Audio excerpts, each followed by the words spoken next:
Hello everyone! This is my second day off. So guys, nandito ako ngayon sa Hinchin. Malayo na to sa bahay.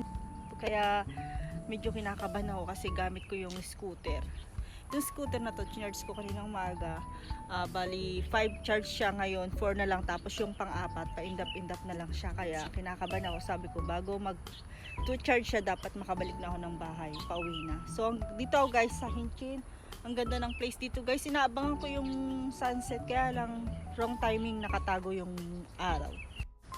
Look nyo guys, di ba? Ang ganda ng paligid dito kahit yung mag-isa ka lang. Sanay kasi ako sa mga ganito, mas gugustuhin kong mamasyal sa ganitong lugar.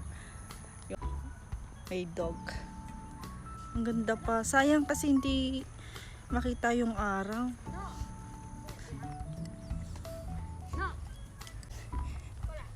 Ang kulit ng aso.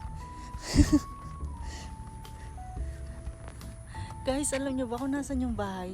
Tinitiran ko doon pa, doon sa pinakadulong ano na yun, ng building na yun, doon pa ako. Kaya medyo natatakot ako. Papatayin ko muna tong. Tingnan nyo guys, di ba? Guys, tingnan nyo yun. Diba, meron nagpa-practice. Kanina ko pa nakikita yung mga yan eh. Pabalik-balik lang. Tapos mga mukhang estudyante lang sila. Ay, dalawa. Diba, ang ganda. Yung gantong paligid. Ang aliwalas. So, pinatay ko muna yung scooter kasi ayokong malobat. Baka maglakad ako ng malayo. Diba, ang ganda. Sobrang ganda niya.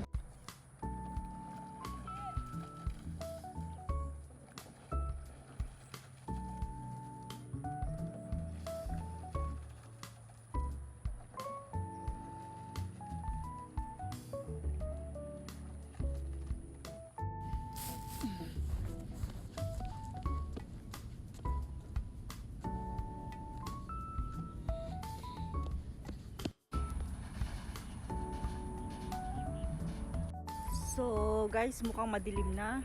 Kailangan ko nang makabalik ng bahay.